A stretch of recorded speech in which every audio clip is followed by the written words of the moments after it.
We begin the current Daf, Mesech is Kesuvos Daf Kuf Hey. We begin on the bottom of Kuf Dama Beis, 2 lines up at the bottom of the Yomik, where we begin the 13th parak in Mesech Kesuvos, Parak Shnei Yonei, which talks about, again, continuing on these themes regarding the woman, the Mezainis, the Ksuba, and then it starts with a whole discussion because of the opening Mishnah, as we'll shortly see. Shesh goes by Mechazek and Mechazkel, turn to the B'chaim, which we're doing today's Daf. Whoever's on schedule with us, they'll have not get the Kivitl. Some of these we're going to discuss in today's Daf are Goyzer Gezeiz B'Yerushalayim. There were special judges, not stam judges, that they would make special decrees in Yerushalayim, and there was a limited amount of judges for that. Now, there's 4 forms of payment that cannot be accepted by a dayan. Sheikh and Michad, if only one party of the 2 parties are giving him sheikh guilt, bribery. Sheikh Mitavayu, even if both are giving, as we'll see that it's coming through the medium of sheikh. An agardina is if they're paying for him to judge the court case.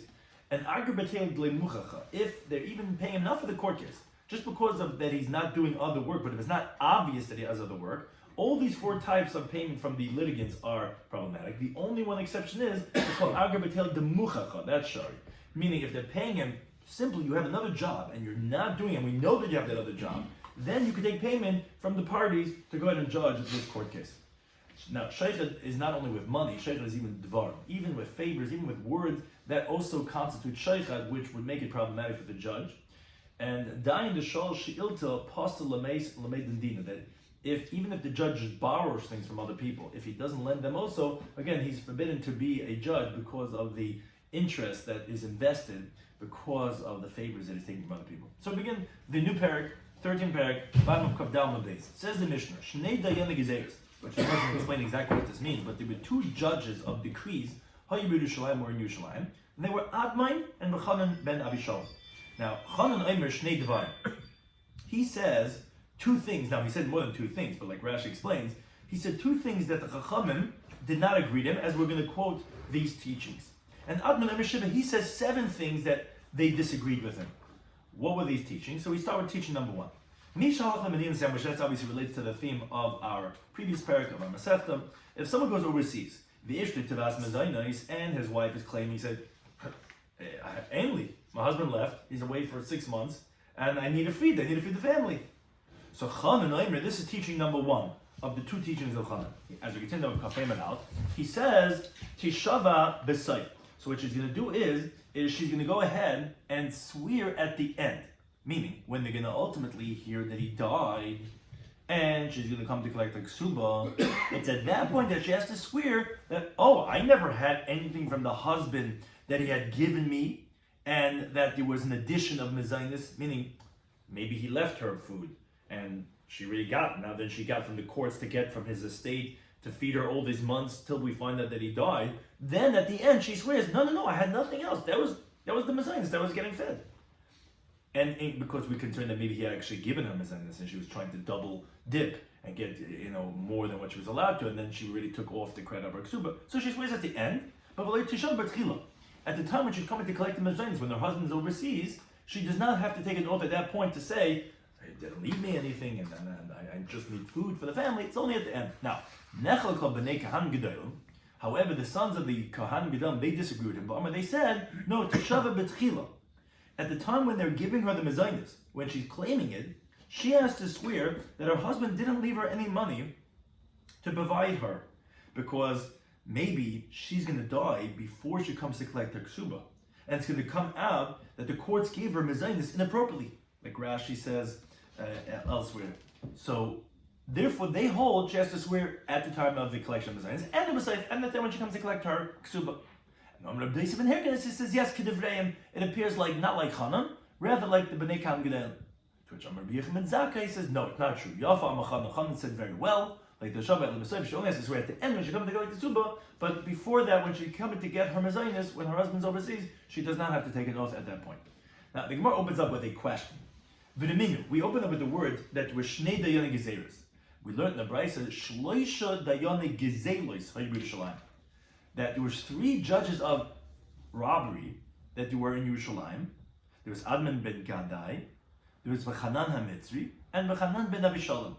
So it says the Gemara, Kasha Tlasa train. There's 2 difficulties. One is how many were there? Were there 2 or 3? Amish says 2, the Brayso says 3. And Kasha Gezeiros and Gezeiros. One says that it was regarding decrees, another one says that it was regarding robbery. Now, tries to ask the obvious question. It says to the contrary. If Gezela and Gezerah are two different things, so there's no contradiction, 2 and 3. Yes, the Yoni Gezela was 3, and the Yoni Gezerah is only 2. What's the question? So Taisa says, no, first of all, it's not logical that one judge, which we already mentioned Hanan by both of them, that he would have 2 positions of leadership. Because there were many Anushim Chashubim in Yerushalayim that could have had a position. So you're not going to give the same guy, the same dayan, to be on the dayan of the Gezeras and the Gezelas. So obviously it couldn't have been 2 different things. And moreover, he says, if one of them did have 2 positions, it shouldn't have been then Hanan. To the contrary, it should have been that Hanan HaMitzri, not Hanan ben Avishalom, who is mentioned in both, like Rabbeinu Tam explains in the next Taisus. So therefore Taisus preempts to try to give that as an answer. So it seems like it was the same court. So what was it, 2 or 3? And was it Gezeras or Gezelas? So the Gemara says it's not difficult. It's Bishlam et Flasa train like Kasha. So to answer the question of 2 and 3, that's not difficult because the Chashav Lekatani, which in the next Taisus, he says don't translate it, that means to say whoever was more Chashav, that's what's mentioned in Mishnah, the Chashav Lekatani, the ones not Chashav, not mentioned because to the contrary. Taisus says that Hanan HaMitzri was more Chashav than Hanan ben Avishalom, who he is mentioned in our Mishnah. Rather, he means to say the one that is mentioned in the teachings. In our Mishnah is why we mentioned them to say that they said teachings that were disagreed upon by the Chachamim.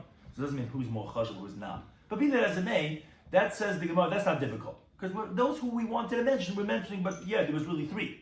But like Gezeras and Gezelas Kasha.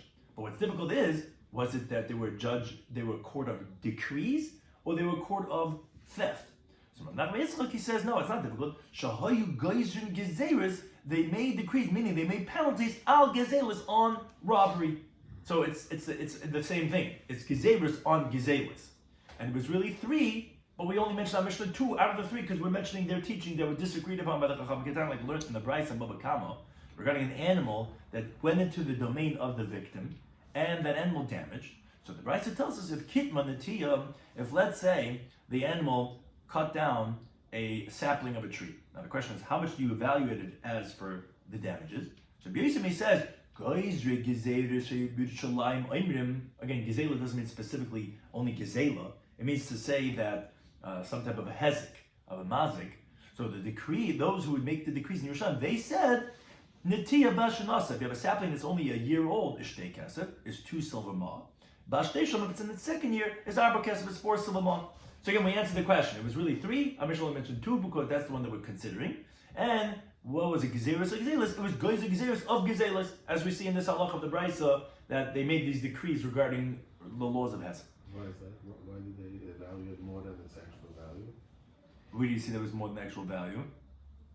I mean, How much is it worth? It's not a. It's a number. It's not. Otherwise, it would be the value.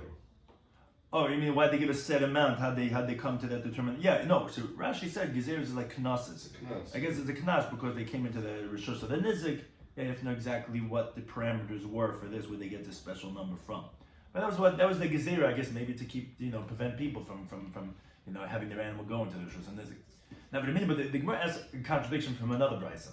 The brisa says Shloisha dayani gezeras haYerushalayim. There's 3 judges of decrees in Yerushalayim. Yet Adman, v'Chanan, v'Nachum. So, how does that resolve regarding with the previous brisa that mentioned Adman, Chanan, and Chanan? So my Papa says, no difficulty. Man Tana Nachum. Who's the one that teaches Nachum? It's Reb Nosni. It's a different Tana. It's a Tana of Reb Nosson. It's a Tana of Reb Nosson. I mean, he says, Av Nachum Amadi, who is the 3rd one that he mentions, is also Megayz Yizei Yerushalayim. He was also from those who make the decrees in Yerushalayim. But V'lohad L'Chacham didn't agree. So again, it's a machlekes regarding who the judges were on this special panel of this court of the Geiz Yizei. Says but really there was no other judges. He says Shalish Meis B'Tishim V'Arba Batidin. There's 394 courts of 23 judges that were in Yerushalayim. Connected correlating to that, there were Batik and Nesias. There was that amount of Shul to Davenin. Or connected Batik Midrashim with that amount of Batik Midrashim to learn Mishnayos and Talmud. And connected Batik Sefer, there was that amount of yeshivas for the little children to learn. So something like, yeah, that's not difficult. Dayan and Tuvahab, of course, there were many judges in many courts. When we say there was only 3 judges of the special court, there was a special court of those who made the decrees. Now, a related discussion regarding these Geizik Gezeirus, Amar Rabbi Yehuda, Amar Rav Asi says that Geizik Gezeirus B'Shalayim, these special judges who made these decrees, these penalties for whoever committed a theft or some type of damage, they took their wages, Tishin B'Tesha Mana, 99 Mana, Mitrumas Halishka. It's really the leftovers of Trumas Halishka. Trumas Halishka was that they had these chambers where everyone gave their Matzah Shekel for the year, for the Kabbanas. Now, they would take out 3 boxes 3 times a year. Now, those were the Trumas. And then there was obviously money still left in the Lishka in the chamber. But the leftovers of the Trumas Halishka that they didn't need for the Kabbanas, that leftovers they went and they used to give to these guys the Gezeirus because they couldn't go ahead and do their own work. They were busy with these special courts for the Gezeirus. Loi Ratzu, if they didn't want that amount of 99, they would add on to them. Says they weren't happy with 99. We're talking about wicked people that they take wages to judge courts more than what they need to live on. And the Rebbe says, no, what we meant was leisafku. If that amount is not they have Baruch Hashem 13 kids, it's not enough to provide for them. Then even if they don't want to take, that's what we're saying. We're going to add on to them. We're going to make them take more to provide for their family. Now the Gemara continues and says that Karna, who is a judge, have a shakal istira. So he would take a sela, mizakai, from the party that would win the case, the stira mechayev, and the stira, another coin from the one he would hold liable, v'dam udina, and he would judge the court case. Says how could he do this? Because the pasuk in Shema says, "You're not allowed to take a bribery from the parties." And says, "Okay, you can tell me, wait a second, when's sheikh the problem? You don't take from both parties. You might come to tilt the judgment one way towards the party taking money from. But Karna, keeping the shakal mitavayu, since he's taking from both parties, I'm taking from Reuben and from Shimon, so I'm invested in both ways. So what's the problem? Says Gemara, but it's still difficult. You know why?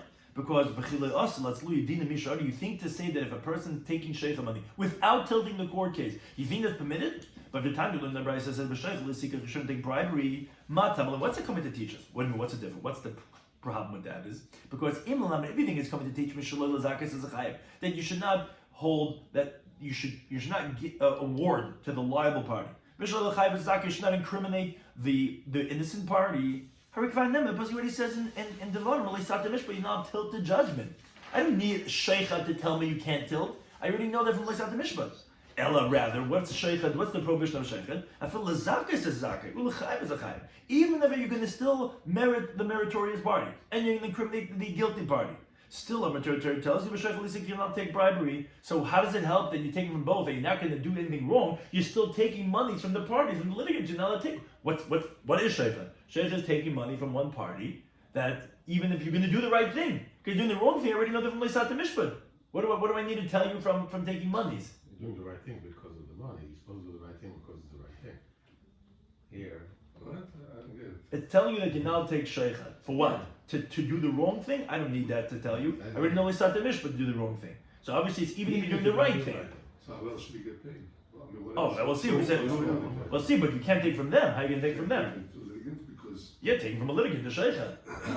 As we see on the base, you become tilted towards that way. This Zakas is a Zakai, as if you took from one, right. He happens to be the right one, you're going to give him Zakai, but the money is still there. So, but it's still to do the right thing. Like you're doing it because of the money or you're doing it because of the right thing. So there's a question here. But if you took from both, there's no even bribery doesn't. You're saying he's evened out already. Right, it doesn't apply. Yeah, it's a good shout. But the Gemara assumes that to be that no, it's a blanket problem of taking money, even if you want to do the right thing, even though you're taking from both parties. So the Gemara says, yeah, but how do you like you just mentioned before? That's only be taking it for the medium, for the purpose, for the contextual translation of sheichad. That don't make me guilty if I am. See the Rashi's words are shalei techayveni im zakani. Don't make me guilty if I'm really meritorious. So that's also even you're trying to do the right thing. But you tell me don't hold me guilty, so it's still sheicha. But Karna B'Taris Agra, Karna took it simply as payment for the effort that he was putting in. That's why Habashaka, that's why he took it. And therefore that's permitted. So is that B'Taris Agra Misha? You really think that you even want to take it as payment? But it's not what the Mishnah Masechet it says, if someone takes wages to judge a court case, dina betelin, his verdicts, his judgment is void. Says Dina.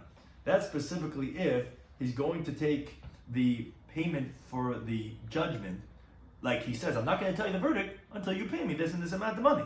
Then dina betela. Bekarna agar betela. He was taking not because of the work I'm doing for you, because he was not able to do his regular day job. That habashakal. For that he was taking. Says the Gemara, that also is a problem.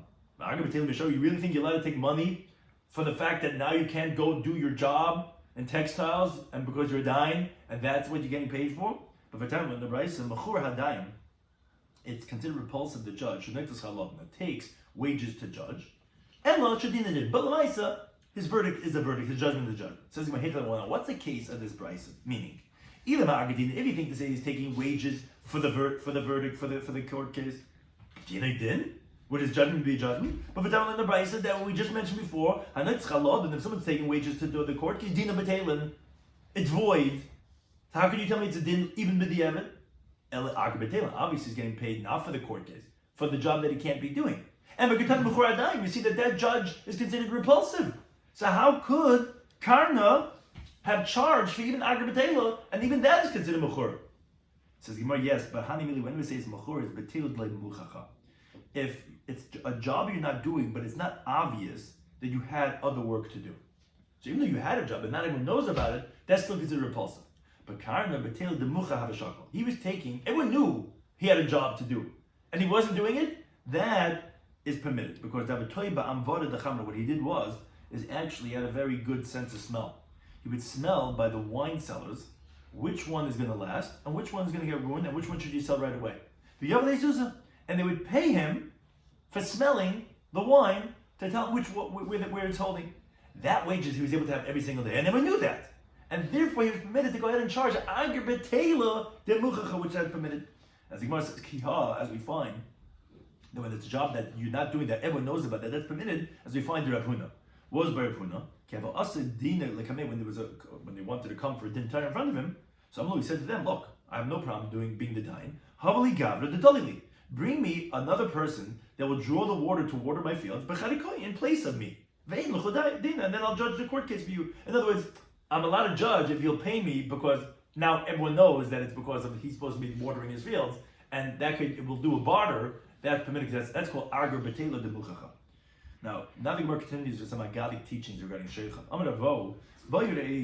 Is this for today too, or this is just for today? What do you mean for what? Today. For judges. Yeah, so this is the same thing. Question is regarding how far it goes, but yeah, it's the same halacha. But the shaila is who's paying who. Less than that, you have to pay if you want to go there. Right. But you're paying not to the dine directly. Right. Question is right. They pay. How does it work out today? Right. But it's Agar Betela de Muchacha, very likely. I don't know if he has another job or whatever. So he says, he says, Kamas Samuyas Einin Shel Mekabel Shaytan. He says, how blind are the eyes of those who receive Shaytan? Why? What does it mean by that? Let's say someone has an eye, a pain in his eye. So, nice and right, you give money to the doctor, and maybe the doctor will heal it, maybe he won't heal it, but you'll spend that money to heal the eye ailment.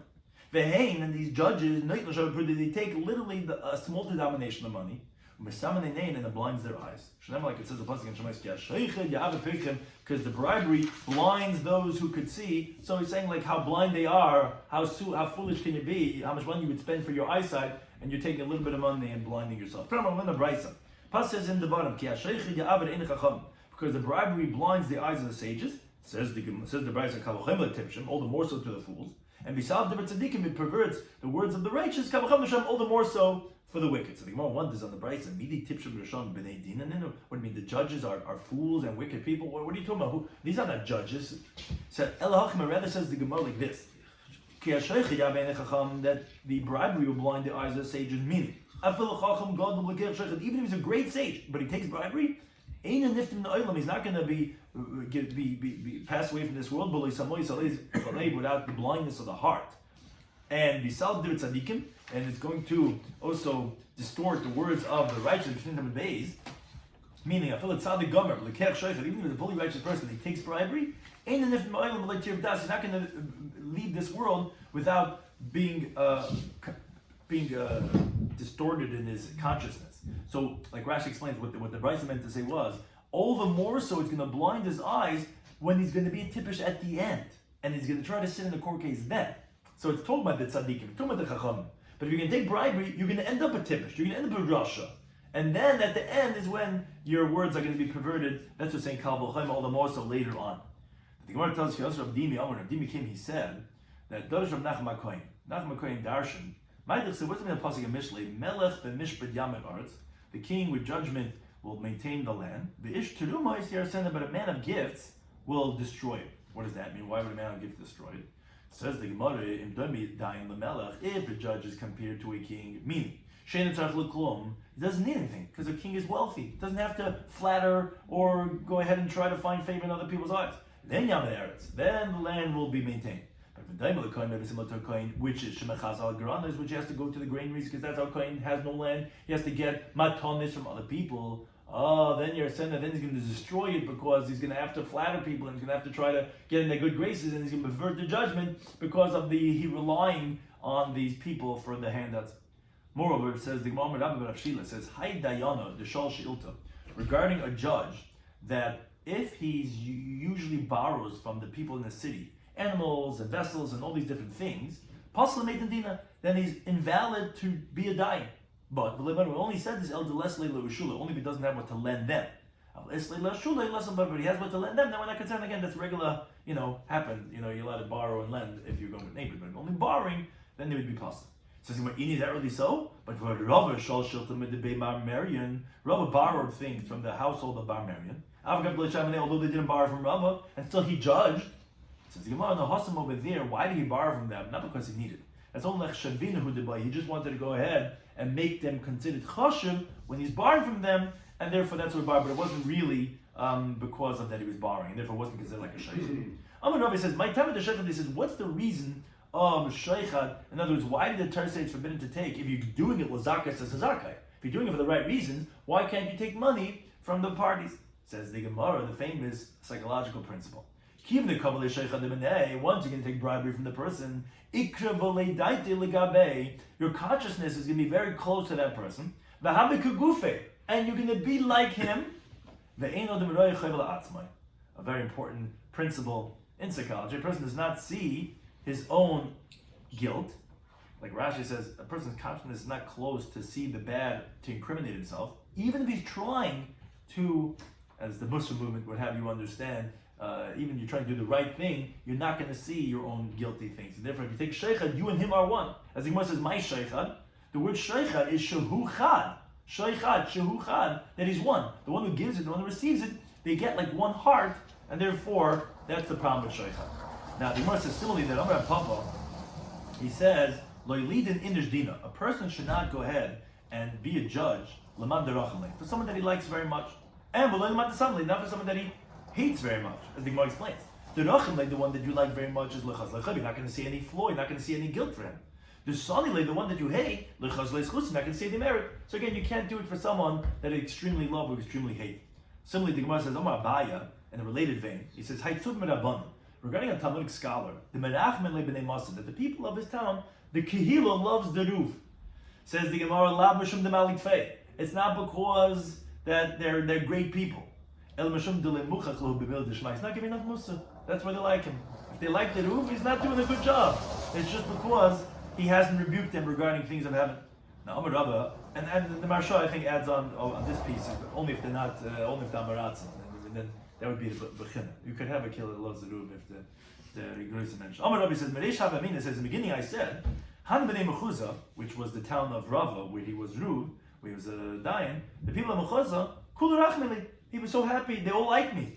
But Kivan Davadayin, once he became a judge, I said, Menayu, some of them, suddenly they hate me. Umenayu Rachmeli, some of them love me when they come to me with a complaint to the room, and I say, yes, you're totally right, they love me. The other party, then they hate me. Now, but keeping the chazir, once I saw the one that I say that it's not like them right now. Because tomorrow comes to me, wants to change the zmanim, and I say, okay, we're going to change it according to what he says. Then, I say, no, if they like me, kulurachim, they all like me. If they hate kulas, they all hate me. In other words, it's not really some and some, because the ones that don't like me today, they'll like me tomorrow when I suddenly side with them. So it's not necessarily like that. We said you did not take shaychan, so the Gemara qualifies. I don't have to tell you not to take a bribery of money. Even bribery with just words or favors are also forbidden. And the Raya is moiksiv betzal. It doesn't say don't take money. So it says what would qualify for sheichet of devarim? So the Gemara has many different examples to illustrate this idea. So he was crossing over a bridge. So Asahu Gavra, a man came along and gave him the hand as gave him his hand to support him. Amalei says to him, what do you do? Amalei says, I'm here, Dinas, they have a court case. Amalei said to him, says, I am invalid to be a judge for you. The place can talk about is this Lamaiso or is this a Chumrah, but says, I'm possible for, according to all these different cases. Similarly, the Gemara says, Amem Yosef Kadoin Dina. Amem was sitting, and he was judging the court case. Now, Parach Gadfa Reshi, a feather blew on his head. Also, the person came along and just took off the feather that blew on him. Amalei says, what are you doing over here? Amalei Dinis, he says, I have a court case. Amalei, he says, I can't go ahead and paskin for you. I can't be a judge for you. Suddenly, Marukva have a shadi ruka kamei. Marukva had someone spit in front of him. Asa Gabra Kasi, a certain person came along and covered it. Amalei says, what are you doing? Amalei Dinis, he says, I'm here for a court case. Amalei says, I am invalid to be a judge for you. So the Gemara continues, Rabbi Shloimy Schwartzberg have a ragal arise. So he had a sharecropper that every single Arab Shabbos he would bring him a basket of the produce from the orchard of Rabbi Shmuel. One day I say Shabbat, he comes a day early, comes on Thursday. Amalei says, what's going on? Why today you coming there early? Amalei says, Dinas, he says, I had a court case. But I said, I says, once I'm coming for the court case, I'll bring it to the master. So he didn't take from him. Moreover, Amalei said, I can't be a judge for you. So what he did was, instead of him being the dayan, he gave a different pair of rabbis and they judged his court case. Now, he was sitting near the court case, but how did because of Asi, while they were going back and forth with the whole halach yelech when in the court case, so he was always thinking for ways to merit the sharecropper. And he was thinking about different things. And Amar, he was saying in his own heart, oh, if only oh, if he makes such a claim, oh, if he only makes such a claim, for sure he would win the court case. So Amar, he said, when he realized this, what he was doing to himself, he said, he says that it should be inflate the soul, whatever. It's basically a curse on those who take sheicha. He said, if I didn't even take, if I would have taken it was my own that I would take. Still look how I was so bribed in my thinking. Those who accept the bribery, all the more so how it would be perverted. The Gemara continues with another story. A certain person brought him every single year. You're supposed to take from the shearings of the wool of your flock. You give to the Kohen 1/60. So he brought it to Shmuel bar Elisha. Amalei says, "Where are you from?" He says, "From that place." He says, He says, "From there to here, there was no one to give it to." Amalei says, "No, Dinasli." He says, "Anyways, I had a court case." I said, "I says, anyways, once I'm coming, I'll bring it to the master." Amalei says, "He says, I'm invalid to be a judge for you." So a couple of days, he didn't take from him. So he gave a different pair of rabbis, and they judged him. But how because while they're going back and forth, he says, "Oh, you can make such a claim, you can make such a claim."